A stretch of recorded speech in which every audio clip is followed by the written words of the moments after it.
Deməli, bu günlər mən sizə web proqramlaşdırma haqqında danışacağam. Web proqramlaşdırma bizə nə üçün lazımdır? Əslində web proqramlaşdırma bizə saytları qurmaq üçün istifadə olunur. Bunu da web internet brauzerlər vasitəsilə açmaq mümkündür. Təbii ki, hazır qurulmuş proqramlaşdırma, yəni hipermətn dilini brauzer vasitəsilə açıb baxmaq olar. Amma desəniz ki, bəs mənə bunu hansı proqramda yazaq? Uşaqlar, proqram olaraq vacib bir proqram yoxdur. Yəni, çox ideyadan istifadə oluna bilər. Hətta Notepad-dən də biz istifadə edə bilərik. Notepad proqramından da istifadə edib necə edə bilərik? Text dokument götürürəm, hər hansı bir Notepad proqramı. Tutaq ki, yazılan adına sayt.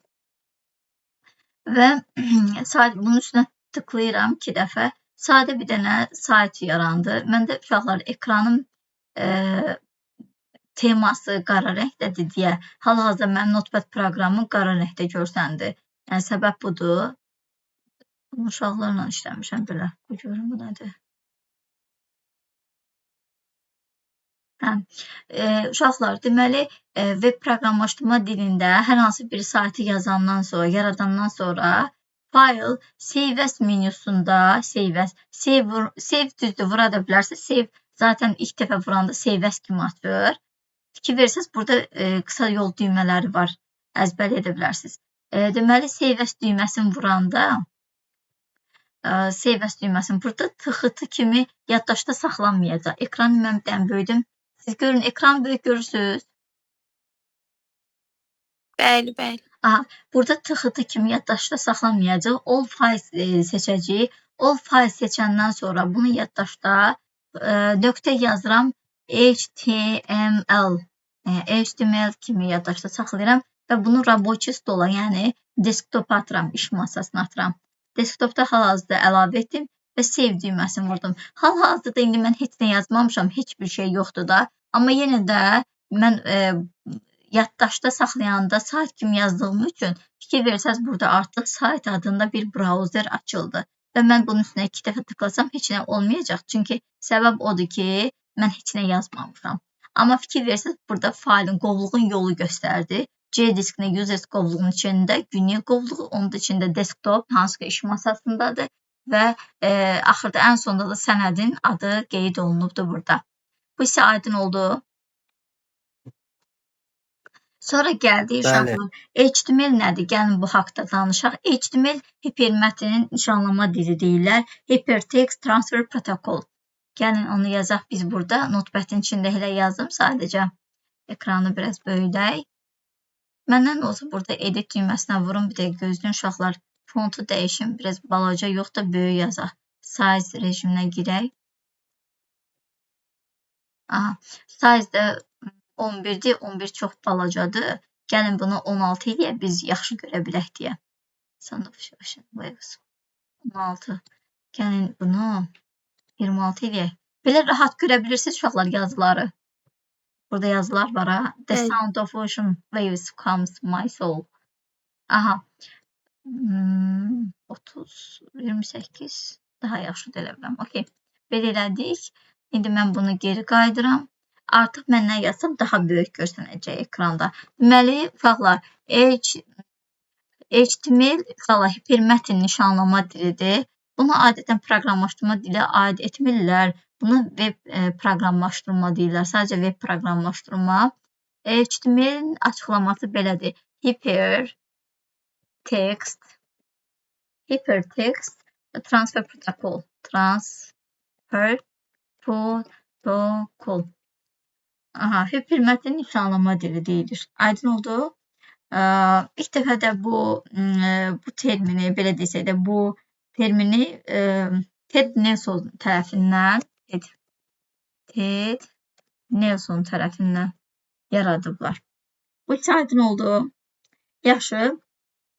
Hipermətn əslində qalsa xüsusi nişanlama kodlarından istifadə olunur ki, uşaqlar, bunu da biz taglərdən istifadə edəcəyik. Taglərdəki bax böyük və kiçik hərflərin arasında istifadə olunacaq. Təbii ki. Bu arada onda sizə deyim ki, bayaqları demək yadımdan çıxdı. Biz yaddaşda saxlayanda HTML kimi axı yaddaşda saxladıq, düzdür? HTML mən yazdım, HTML da yazıla bilər bu arada. All files düyməsində vurub. Burada həm HTML, yeni versiyalarda HTML kimi yaza bilərik. Amma köhnə versiyalarda, əvvəllər köhnə versiyalarda HTML idi, HTML. Aydın oldu. Köhnə versiyalardadır. Bu arada indiki versiyalarda yaddaşda saxlama məsləhət görürəm ki, HTML kimi yaddaşda saxlayasınız. Aha, indi tag məsələsinə qayıdırıq. Tag nədir? Uşaqlar, bizim web proqramlaşdırma yaradanda taglərdə dedim ki, biz xüsusi kodlardan istifadə edəcəyik. Taglərin arasında yazacağıq və o taglərdəki onu açan və bağlayan kodları olmalıdır mütləq şəkildə. Normalda ilk olaraq biz HTML yaradırıqsa, təbii ki, bunu bildirməliyik. HTML. Belə bir formada bildirəcəyik ki, bu həqiqətən də mən sənəd yaradıram. Təbii ki, bu tagi açdımsa, bağlanması uşaqlar, deməli, işarəni açıb və belə bir işarə qoyuram. Bu bağlamaq deməkdir. HTML. Deməli, yuxarıdakı HTML açmaq tagidir, bağlamaq tagidir. Bu artıq o deməkdir ki, mən bunun içində kodlarımı yaza bilərəm. HTML uşaqlar, hipermətn nişanlama dili məntiqi olaraq iki hissədən ibarətdir. Məntiqi olaraq. Sənədin başlığı və sənədin gövdə hissəsi. Başlıq hissəsi necə yazılacaq? Head, baş zaten head deməkdir. Asandır, çətin də deyil uşaqlar. Head yazdım bura. Head. Təbii ki, mən bu tagi açıramsa, neynəməliyəm? Bağlamalıyam. Head sözünü uşaqlar adi slash ilə vasitəsilə neynirəm? Bağladım head sözünü. Bu başlıqdır. Bəs yaxşı, bədən necə olacaq? Bədən hissəsi də body sözünə olacaq. Body açdım və body'ni slash ilə bağlayıram. Beləsinə formada yazılır. Okeydir uşaqlar, aydın oldu bu hissəsi. Deməli, baş və gövdə hissədən ibarətdir. İndi bu baş hissədən neynəyəcəyik uşaqlar biz? Baş hissədən mən buna ad vermək istəyirəm. Baş hissə bilsiz nə deməkdir? Uşaqlar, gəlin bunu da mən göstərim. Bunun saytın üzərində biz bayaqları saytı açdıq axı. Və burada yuxarıda sayt HTML yazılıbdır. Hal-hazırda, yəni başlıq hissəsi yoxdur, bunun yolu yazılıb da belə desə. İndi daha yeni versiya olduğu üçün bu formada bizə kömək edib yazmağa. Normalda belə görsənməməlidir. Yəni HTML sözü, yəni failin adı bu formada görsənmir də. Mən onu başlığına ad qoyuram. Bəzən biz saytlara girəndə, youtube.com saytına girəndə birbaşa burada YouTube yazılır. Yəni youtube.com yazılmır. Ona görə də biz site.html yazmaqdansa ad versə daha münasib olar. Yazaq ki, burada uşaqlar Notepad proqramını açıram. Gəl bu Notepad proqramı iki hissəyə bölək. Bunu belə göstərək. Bunu da belə. Mən burada kodları yazdıqca Ctrl-S düyməsi, yəni Ctrl-Save düyməsini verəcəm. Artıq mən bunu HTML kimi yadda saxladığım üçün, iki siftədən faili yaradanda HTML kimi yadda saxladığım üçün hər dəfə Ctrl-S verəndə HTML kimi yaddaşda qalacaq və mən burada da həmin saytə nə yazdığımı görmək üçün burada yeniləmə düyməsindən istifadə edərək burada deməli etdiyimiz prosesləri burada baxacağıq.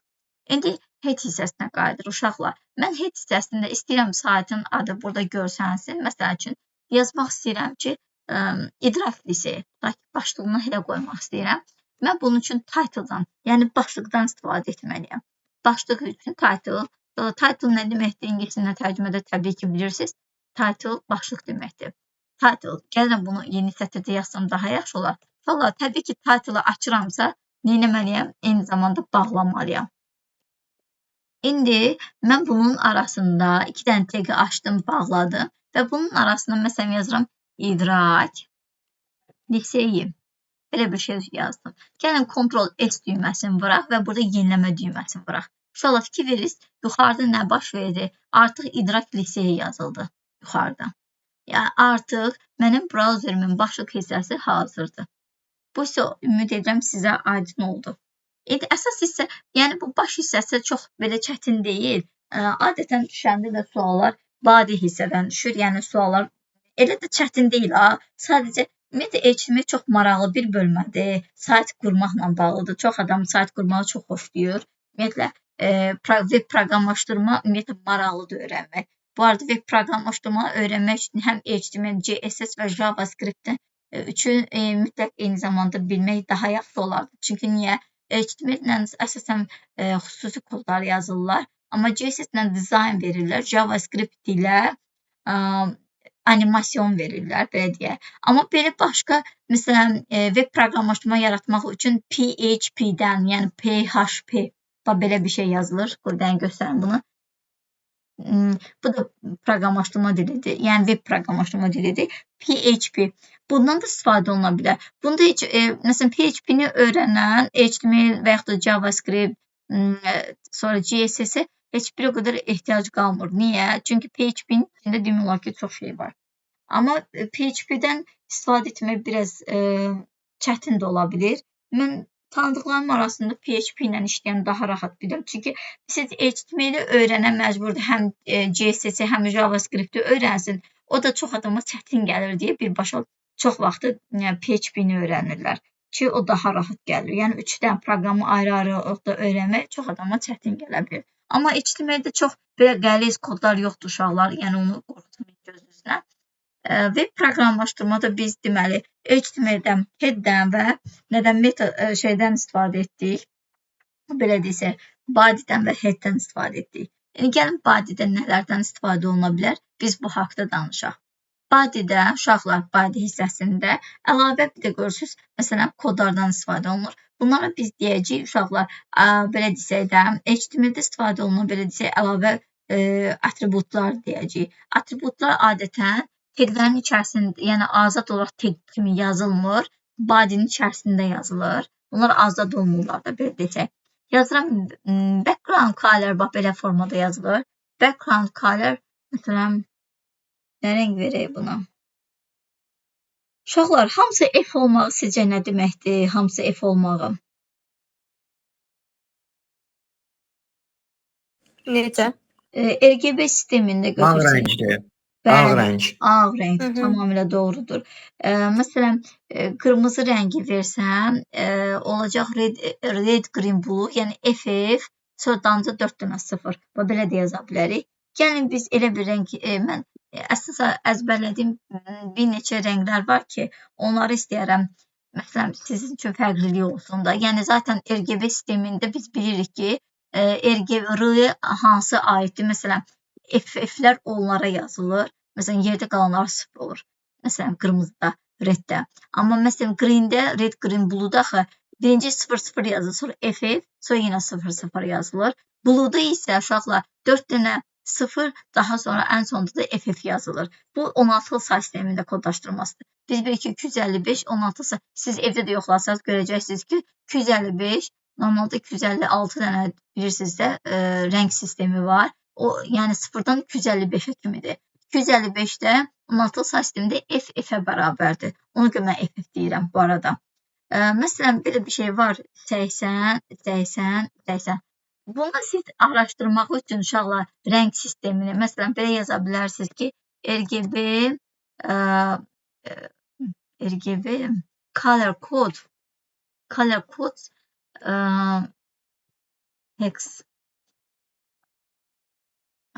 16 say sistemi üçün deməli biz rənglərə baxmaq istəyiriksə, tutaq ki, gəlin baxaq hex RGB. Fikir verirsiniz, hansı kodu, hansı rəngi istəyirsinizsə, bax burada rəngsi çıxardaq. Reklamlar da olmuyor da.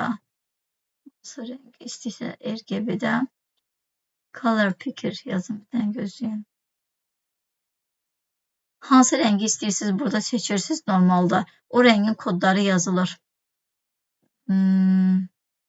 Deyək burada. Mənə belə lazım idi. Hansı rəngi istəsəniz kodunu seçib yaza bilərsiniz. Məsələn, çəhrayı falan. Fikir verin, 16 say sistemində göstərilir burada. Və aşağısında da 10 say sistemidir. Fikir verirsiniz, RGB sistemini göstərir burada. Məsələn, biz bilirik ki, ağ rəng görün burada varmı? Light yellow ağ rəngə çalardı. Fikir verirsiniz, F-lər daha çoxdur. 4 dənə F-i var, Y6 göstərir. Məsələn, qara rəngi daha çox yaxın olun. Bax, məsələn, bu rəngdir. Fikir verin, black yazılıbdır. 4 dənə 0 var. Yəni rəngin olmamağı. Biz fikir versəz, telefonumuzun ekranı sönük olanda rəngi yoxdur deməkdir də, düzdür? Rəngi olmayanda rəngi necə göstərilir ekran qapqara? Yəni o deməkdir rəngi yoxdur. Bunu bilirsiniz. Bunu deməyimə də artıq ehtiyac yoxdur. Biz artıq RGB sistemini keçmişik. Nəysə, gəldik bura. Uşaqlar, rəng istədiyiniz buradan rəngi çalarlarını götürə bilərik. Onu demək istəyirdim mən. Mən bunu hələlik saxlayıram ekranda. Lazım olsa buna müraciət edəcəm. Aha, mən burada RGB sistemində belə bir şey yazdım. Gözüm uşaqlar, hə. 80-80 yazdım. Yəni buna rəng verdim. Belə formada yazsaq, deməli, və yaxud da rəngin adını da bu arada yazmaq olar. Mən indi bura boz rəngin çalarını vermişəm. Ctrl-S düyməsini vururam. Gəlirəm bura uşaqlar, idrak liseyində F5 düyməsini vururam.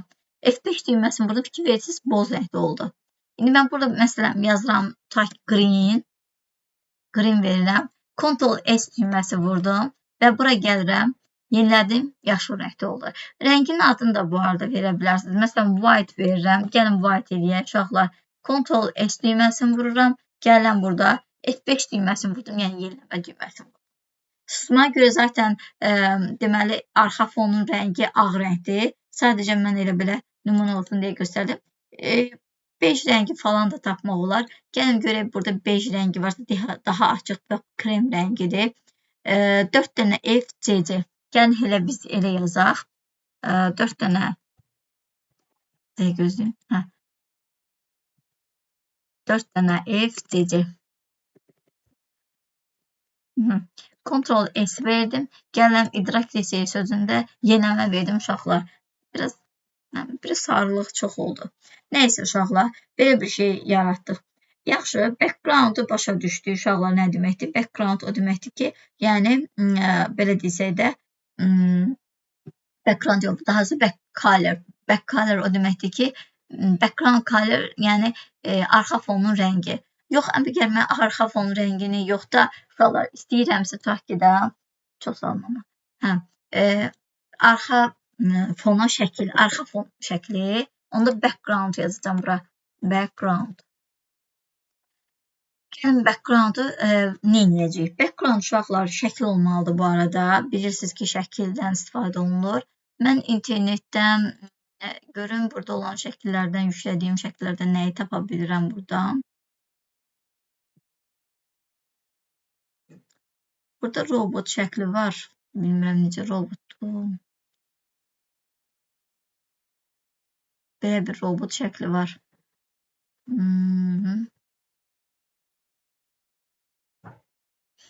Bu robotun şəklini götürək. Bunun adı, uşaqlar 10 dəqiqə yenə bitir. Evet, bunu göstərim sonra. Bunun adı deməli nə idi? G1 plus PC, nəsə belə bir şey yazır, PD2. Bunun üstünə 2 dəfə vururam. Belə sadəcə G1 qoyacam bunun adına. Uşaqlar çox uzun adı olmasın da, G1 qaldı elə adı. Bu JPG faylıdır. Bunun uşaqlar faylın yolunu mən götürmək üçün nə edəcəm? Gəlin bura. Burada bunun xüsusiyyətlər yerinə, svojstva yerinə daxil oluram faylın yolunu götürmək üçün. Bax, burada faylın yolu zaten var. Kopya edirəm bu düyməni. Gəldim, sonra gəlirəm bura, Notepad proqramında. Bax, bunu ilə dırnağın içərisində həmin yolu yazıram. Yazandan sonra fikir verirsiniz, qovluğun biz yolu zaten əməli sistemində keçmişik. Əməli sistemlərində fayllar və qovluqlar hissəsində biz bilirik ki, fayla gedən yol, qovluğa gedən yol əksləşlə göstərilir. Və mən burada da əksləşdən istifadə etdim. İndi əksləşi yazıram, faylın adını yazıram. G1 nöqtə. Baxıram bunun tipi nədir? Faylın tipi JPG yazılır burada. Mən də .jpg yazıram. Ctrl-S düyməsini vururam. Gəlirəm saytıma, uşaqlar.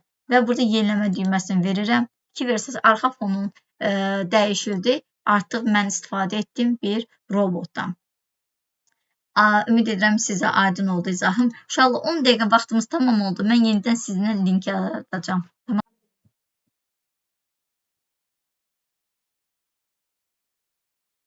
Tamam. Deməli, uşaqlar biz arxa fonun şəklindən danışdıq, düzdür? Bir də indi gəlin bunu siləcəm artıq uşaqlar. Arxa fona bizim ehtiyacımız yoxdur. Mən arxa fonu heç istəmirəm olsun. Çünki arxa fon sizə göstərmək üçün qeyd elədim. Burada elə şeylər var ki, yazacağım. Bunda qara rəngdə robotun rəngi də. Yazılar da qara rəngdə olacaq. Göstərməyə imkan verməyəcək. Düzdür, mətn rəngini dəyişməyə izah edəcəm. Amma əsasən mən qara fondan istifadə edəcəm. Ona görə də mən bunu şəkli sildim. Okey. Deməli, gəldik indi biz arxa fonu izah elədik. Arxa fon rəngini izah elədik. Və qaldı body içində olan text atributu. Text. Text nədir uşaqlar? Text atributu nədir? Text. Text atributu uşaqlar, mətn rənginin nə olmağını istəyirsiniz? Yenə də bunu kodlarla da yaza bilərik. Bunu eyni zamanda deməli adı ilə də yaza bilərik. Mən yellow yazdım. Yellow əslində qalsa yazmağım biraz şey olar, yəni yaxşı olmayacaq. Yellow yazdıq rəngi görə bilməyəcəyik. Ən yaxşısı biz istifadə edək. Tutaq ki, daha tünd rəng blue verək.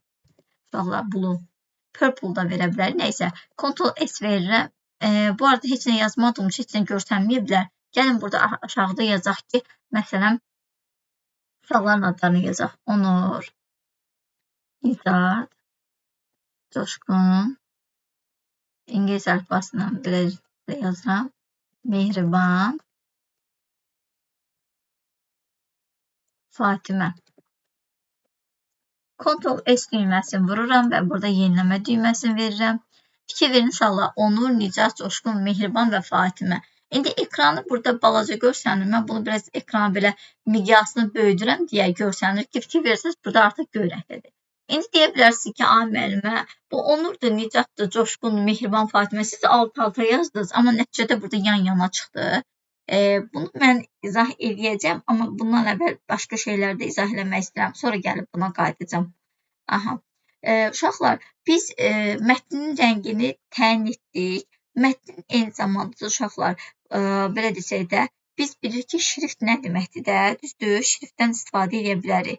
Məsələn, size-dan, ölçüsündən. Mən miqyası çünki kiçildi, böyütdüm, ekranı, yəni mən yaxşı görüm. Normalda Onur, Nicat, Coşqun sözü, Mehriban və Fatimə sözü çox balaca görsənir.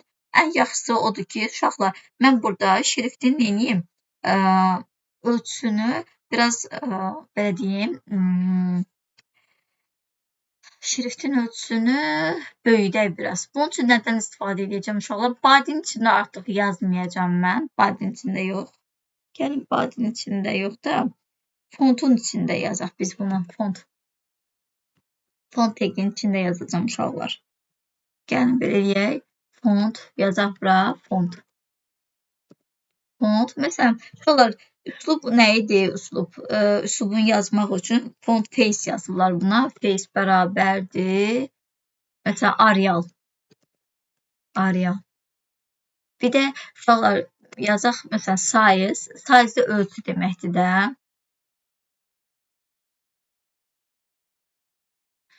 Size bərabər tutaq ki, uşaqlar, mən ölçüsünü qaldırmaq istəyirəm.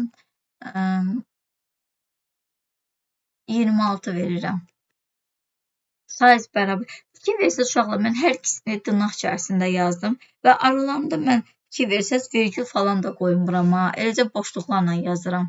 Və burada belə deyək, Arial size 26 və s. yazdım. Bu fontu mən Fatimə siz yazandan sonra mən fontumu bağlayıram burada. // bağlayıram font və bağladım. Ctrl S düyməsini vururam. Yeniləmə düyməsini vururam. İnşallah fikir verirsiniz, Onur, Nicat, Coşqun artıq biraz yazı tipi dəyişdi. Mən burada indi Times New Roman yazsam, Times New Roman yazsam, Ctrl S düyməsini vursam, fikir verin, indi yazının biraz forması dəyişdi. Onur, Nicat, Coşqun, Mehriban, Fatimə sözü daha çıxıntılı formada yazıldı. Bu isə sizə ümid edirəm aydındır. Bu fontun içində, yəni bu şriftə aiddirsə uşaqlar, bunun hətta rəngini burada da dəyişmək olar. Burada da dəyişmək olur rəngini font, amma aid olduğu, özünə aid olan hissənin rəngini dəyişəcək. Fontdan kənara nə yazsam, düzgün, yəni götürməyəcək. Bu ümid edirəm, bu hissə sizə aydındır. Məsələn, mən burada tutaq ki, Mehriban adını tündləşdirmək istəyirəm. Uşaqlar, biz Word-də qalın yazmaq üçün hansı düymədən istifadə edirdik Word-də?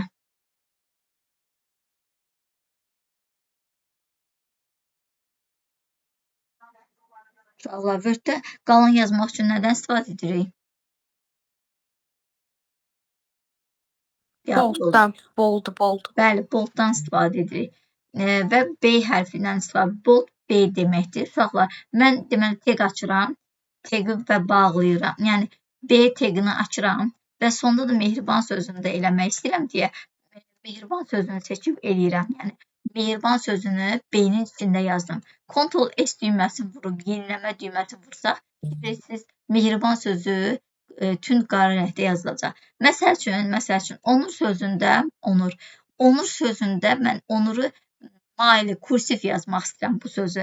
Maili kursiv biz Word-də də keçmişik. Nə deməkdir? İtalik. Düzdür? Mən burada da deməli i hərfi yazıram, bağlayıram. i hərfi burada qoşuram. Uşaqlar, bilirsiniz də bu işarəni bu bağlama tegidir. İ ilə açdım, i ilə də bağladım. Sırf onuru yazdığım üçün onur sadəcə olacaq burada. Ctrl S düyməsini vururam, gəlirəm burada yenilənmə verirəm. Onur sözü maili yazıldı, fikir versəniz. İndi gəlirik, tutaq ki, nicat sözündə, nicat sözünün altına xətt çəkmək istəyirəm. Nicat sözünün altına xətt çəkmək istəyirəmsə, Word-də olduğu kimi underline, yəni U hərfini vurmaqla biz altına xətt çəkə bilərik. Təbii ki, Word-də. Amma burada isə U hərfi tegindən istifadə edəcəyik. U tegini açırıq və U tegini bağlayırıq. Ctrl S düyməsini vururam, gəlirəm yenilənmə verirəm burada, nicat sözünün altından xətt çəkirəm. Ümid edirəm bu hissələr sizə aydın oldu. Əsas B, I, U-nu izah elədim. Font da deməli face-dir, sonra size-dir, bir də color hissəsi də olur. Color da qeyd etmək olar. Gəlin bir dənə də sub və supermine, yəni belə desək də, ona super, ümumiyyətlə indeks, uşaqlar, qüvvət kimi də, yəni qüvvəti yüksəltmək və eyni zamanda indeksdə yazmaq üçün istifadə olunan subdur. Bir də ki, subdan istifadə edilməsini izah edeyim. Uşaqlar, burada sub da, sub da, hər ikisi uşaqlar açılan və bağlanan taglərdən istifadə olunur. Məsəl üçün, coşqun sözündə sub da yazmalıydım, coşqun. Mən niyə orayla dirəşirəm?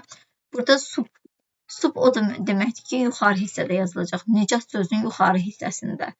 Və burada gəldim. Sözümüz super ən altındadır. Ctrl S və yuxarıda enter verdim. Nicat sözünün yuxarısında elə bir indeks kimi yazıldı. Və burada Fatimə sözündə sub sözünü versəm, sub. Bu isə mehriban sözünün elə bir indeksində yazılacaq sanki. Mehriban sözündə. Deməli, burada yazıram sub. Subtitle sözü var, subtitle. Yəqin ki, eşitmişsiniz. Subtitle alt yazı deməkdir. Bax, bu həmin sözdən götürülüb baş hərfi. Yəni, sub sözü mənasındadır, sub. Ctrl S düyməsini vururam, gəlirəm yenilənmə verəndə Fatimə sözü burada kiçik olur.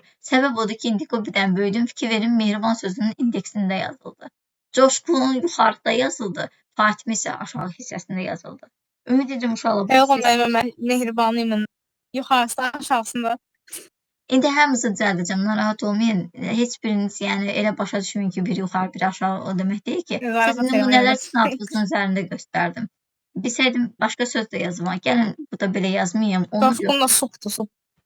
Gəlin, belə eləyək, göy, belə yazaq. Sonra problem yoxdur. Deyəsiniz ki, mənim üçün nəsə problem yoxdur. Qırmızı, yaşıl, məsələn, göy, qırmızı, yaşıl, mənim ağ, qara. Ctrl S düyməsini vururam.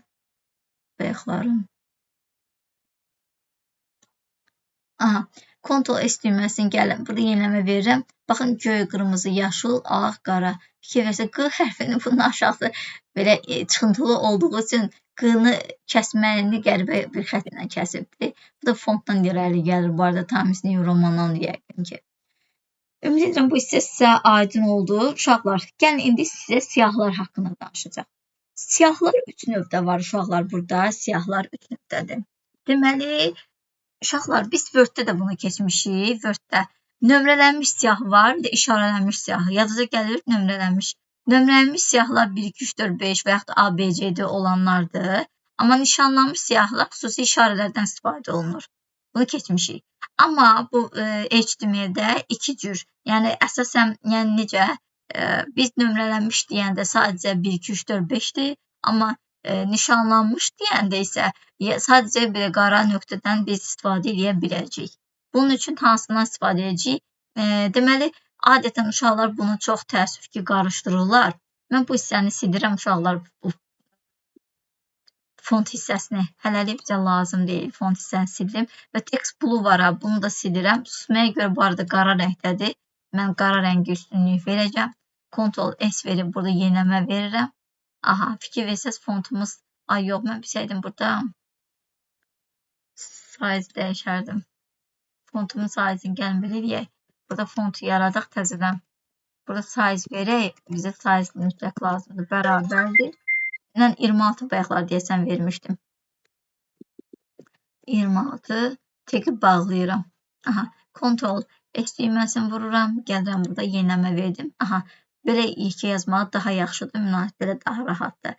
İndi uşaqlar, mən burada bax bu subdan bu hissəni izah elədim. Artıq izahımı bilirsiniz. Gəlin belə bir şey yazaq. Uşaqlar, mənim sizə əsas deyəcəyim sözün istifadə edəcəyimiz nədir?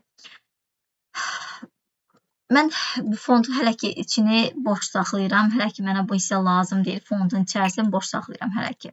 Yəni heç nə yazmıram. Gəlin başlıqları izah edeyim.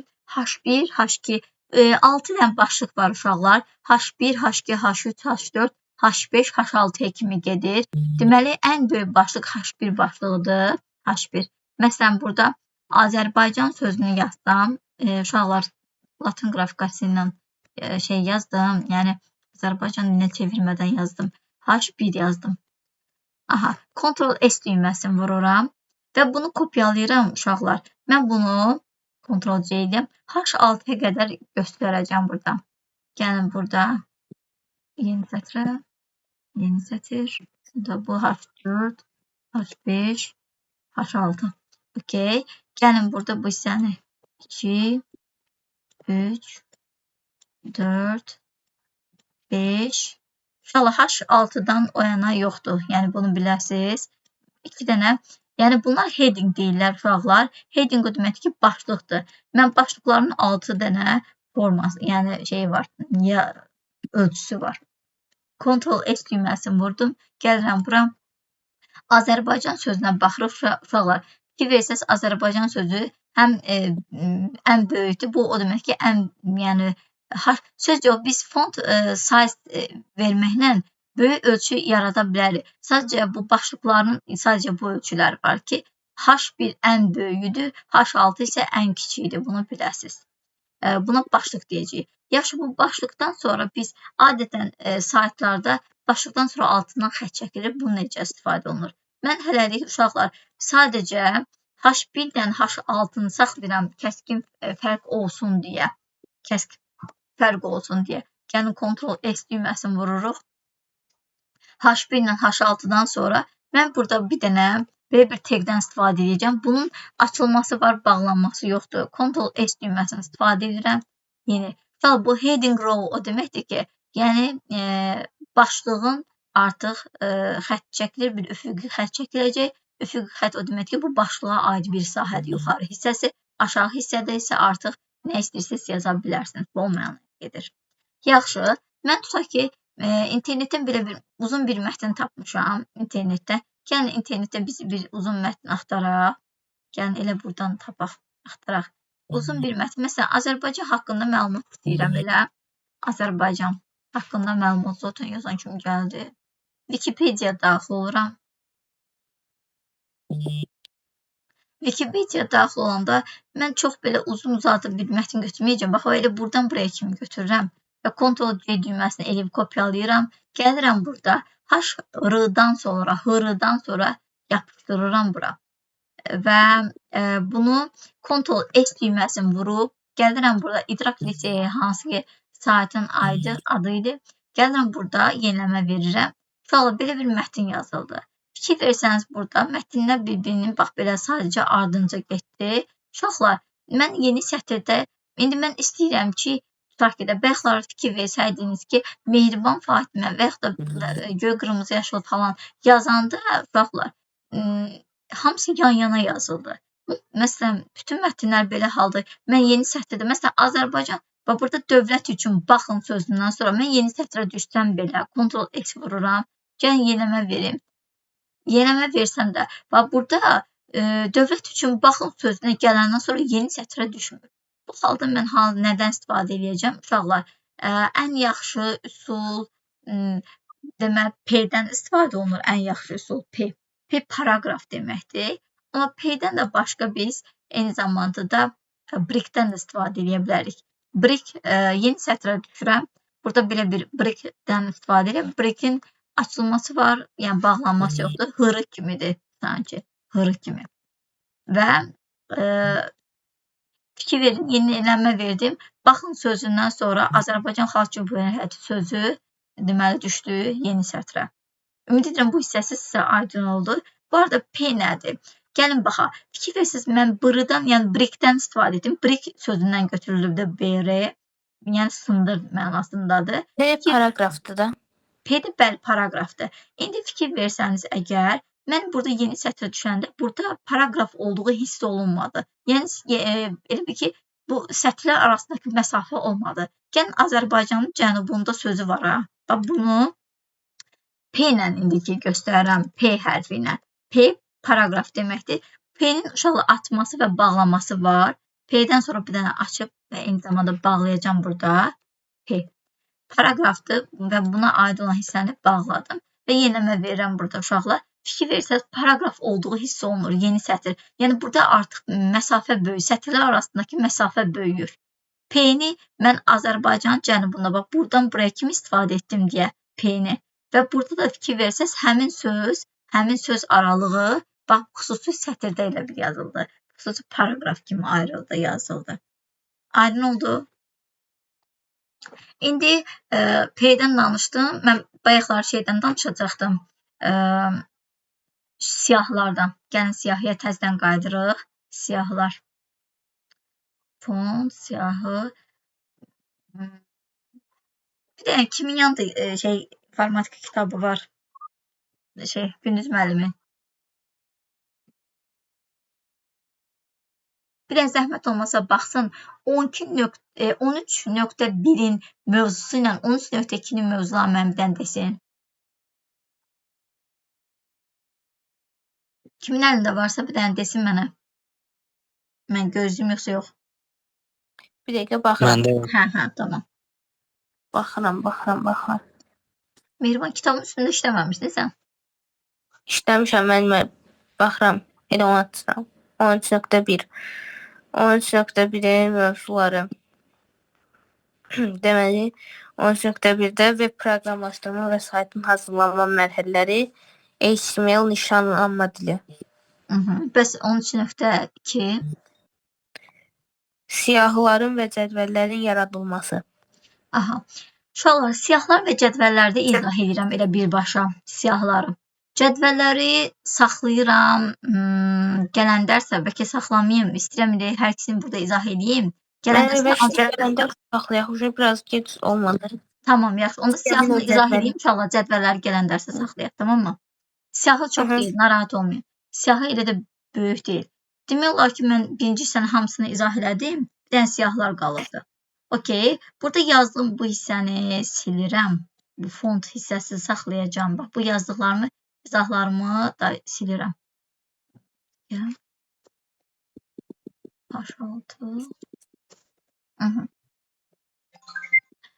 Gəldik burada. Hırıdan sonra mən gələm ölçünü biraz böyüdəcəm uşaqlar. Niyə? Mən artıq fontun içərisində işləyəcəm. Çünki istəyirəm biraz böyük ölçüdə çıxsın siyahından sətirlər. Yəni siyahılardır, nömrələnmiş və yaxud da markerlə nişanlanmış, markerlə də deyilə buna. Bir də izahlı siyahılar. 3 dənə dedik siyahı var. Gəlin baxaq nömrələnmiş siyahı. Nömrə deyəndə həmişə yadınızda saxlayın. Nomra. Belə yadınızda saxlasın, daha yaxşı nomra. Yəni ol. no, ol sözündən istifadə edəcəyik. Ul isə nişanlanmış, yəni markerli siyahıdır. Ul. Amma bir də var deyil. Deyil isə izahlı siyahıdır. Çox vaxt uşaqlar olla ulun arasında qarışıq salırlar. Olla ulu çaşırlar həmişə.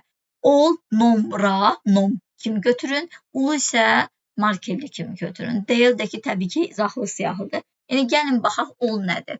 Yazıram bura, teki açıram. Təbii ki, olu açmışamsa, nə etməliyəm yeni sətirdə? Bağlamalıyım. Həmişə açan kimi bağlayın ki, siz unutmuyor sonra. Adətən açırlarsa unuturlar, tekrar qarşı bir-birinə, aləm deyil bir-birinə. Və o siyahını verdim. Yazıram ki, kompüterin hissələri.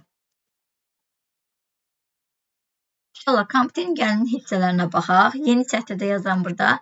Li. Li o deməkdir ki, lini açıramsa təbii ki, yenə də bağlamalıyam. İnşallah, ilk gün budur. Bunu mən bir dənə kopya edeyim, çünki mən bir neçə siyahı yazdım, 4 dənə siyahı yaratmalıyam. Burada bilirik ki, kompüterin hissələri hansılardır uşaqlar? Monitor, siçan, klaviatura, sistem bloku. Monitor. Yeni sətrə düşürəm, yapışdırıram, bayaq kopya eləmişdim uşaqlar. Buraya yazıram sistem bloku.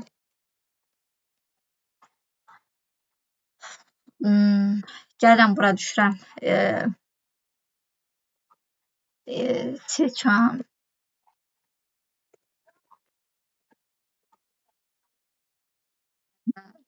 Bir də yapışdırıram. Burada da yazırıq klaviatura. Klaviatura. Ctrl-S düyməsini vururam. Gəlin baxaq. Uşaqlar, yeniləmə verirəm.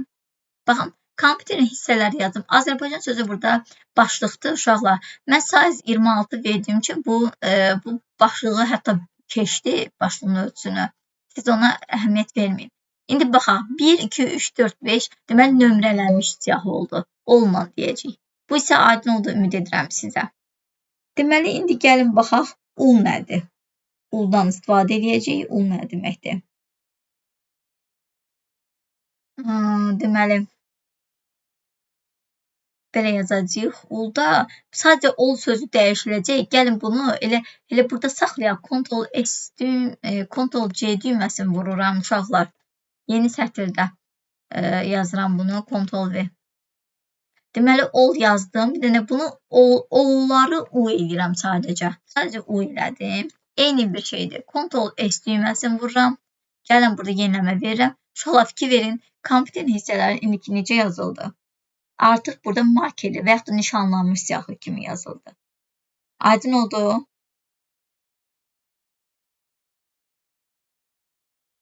Bir də uşaqlar, bu biraz izahlı siyahıdır. İzahlı siyahı. İzahlı siyahıda necə olacaq uşaqlar? Gəlin, indi onu izah edeyim sizə. Biz deyildən istifadə edəcəyik. Deyil, dedi. Deməli, DT, DD-dən istifadə edəcəyik. Necə olacaq bu? Deməli,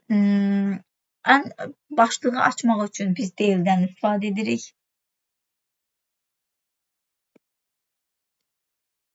Balaca hərflə yazalım. Deyil, dılı istifadə edirik. Sonra DT-dən istifadə edirik. DT. Deyili bağlamadım, yadımdan çıxdı. Yoxdur, axırda bağlayaram. DT-dən istifadə edib təbii ki, bunu bağlayacağım. DT, gəlin. DT yazıram bura. Deyili də bunun içində buradan bağlayayım, yazıram bura. D, L. Bunu bağladıq. Bir də DD-dən istifadə edəcəyik. DD. DD-dən, DL, DT, DL. Məsələn, yazıram bura kompüterin hissələri. Uşaqlar, DT hissəsində əsasən terminlər olur burada, DT hissəsində. İndi DD hissəsinə gəlirik. Məsələn, yazıram bura DD. Onu da bağlayaq. DD. DD hissəsində, məsələn, istifadə edə bilərəm ki, monitor. Məsələn, monitor yazmışdıq biz bura. İndi mən bunun izahını vermək istəyirəm. Buna izahlı siyahı deyirlər uşaqlar. İzahını vermək istəyirəm ki, məsələn, Bu nə iş görür də DT-də? Deməli, termin izahını DT-də versəm, kompensasiya. Gəlin bunu monitor edək. Bunu kəsək. Da monitor verək. Kompensasiya hissələri. Bunu kəsək, bura ataq. Ctrl V eləyək. Monitor neyinir uşaqlar? Monitor informasiyanı əks etdirir də. İnformasiyanı əks etdirir. Burada da indi gəlin DT bir dənə verək. DT. Bir dənə də yazaq. Çox yazmayacağım burada siyahını. DT, məsələn, sistem bloku. Klaviatura eləyək. Yaxşı, sistem bloku yazaq. Sistem bloku. Bağlayırıq indi bunu DT ilə. DT ilə bağladıq və buna aid olan hissəni də uşaqlar DD ilə də veririk. DD ilə izahını yazıram artıq. Bir neçə izah da ola bilər bu arada. Yəni mən bir dənə izah yazıram sadəcə. Bunu bağlayayım. Aha, bunun üçün DD yazaq. Gəlirəm bura. Məsələn, sistem bloku nədir? Kompüterin VLC-də əsas beynidir. Kompüterin əsas VLC-də informasiyanı emal edir və saxlayır. Gəlin indi Ctrl S düyməsini vuraq. Deyili bağlamışam. Ctrl S düyməsini vururam uşaqlar. Gəlin bura yeniləmə verirəm. Fikir verirsə uşaqlar, monitoru yazdım. Bura monitoru balaca yazmışam. Monitoru də sistem blokunda yazım. S hərfindən bunu. Ctrl S verirəm, gələm yeniləmə verirəm uşaqlar. Fikir verin, kompüter hissələri yazdım. Monitor verdim, monitorun izahını verirəm. İnformasiyanı əks etdirir. Sistem blokunu verirəm uşaqlar. Sistem blokunu fikir verin, bir dənə baxın. Hamısının izahını verir. Hətta mən burada bir neçə izah da verə bilərəm. Məsələn, monitor informasiyanı əks etdirir. Bir dənə buraya yazaq ki, çıxış qurğusudur. Belə yazaq bura. DD yazıram. Yazıram bura. Çıxış qurğusudur. Bir dənə bağlayıram burada. DD ilə. Ctrl S verirəm uşaqlar. Gəlirəm yenidən brauzerimə. Yeniləmə verirəm. Uşaqlar fikir verin.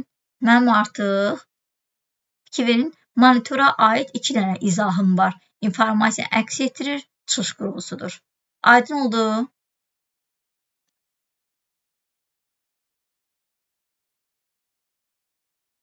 Uşaqlar, mövzu sizə aydındır. Bəli, müəllimə, bəli. Belə izahlarım bu qədərdir elə. Yəni çox dərinə getmədik sizinlə. Gələn dərsdə həm əsas paraqrafı keçmir. Gələn dərsdə bir şey keçəcəyik, cədvəli. Bir də şeyləri paraqrafda sağa sola onu yadıma salarsınız uşaqlar. Deyəsiniz müəllimə paraqrafda sağa sola düzləndirmə, mərkəzə düzləndirmə, bir də hər iki tərəfə bərabər etmək üçün tam düzləndirmə. Bunları keçəcəyik. Vaxt qalsa şəkildir, nə bilim, saytda, linkdir falandır, bunları da izah edərəm. Amma o əsasən gələn dərslər üçün aiddir. Uşaqlar, evdə nəyə işləyəcəksiniz? Deməli, 12.1, 12.2, 12.1 yox, biz yoxlamışıq 12.1, üzrlü sayın. 12.2, 12.3 və 13.1. Bu sizin üstünüzə yığılacaq. Uşaqlar, dərsimiz 3-cü gün olar. Niyə 3-cü gün? Əsasən bizim 1-ci gün dərsimiz olmalıdır. Mən bilirəm ki, bunu çatdırmayacaqsınız axıra kimi. İşlərinizi kəsik-küsük görəcəksiniz. Xahiş olunur sizdən. Bax, bu 3 tapşırığın 3-ü də hazır vəziyyətdə 3-cü günə qədər gətirin. Aydın oldu. Mövzudan geri qalmayın uşaqlar. Oldu. Tamam.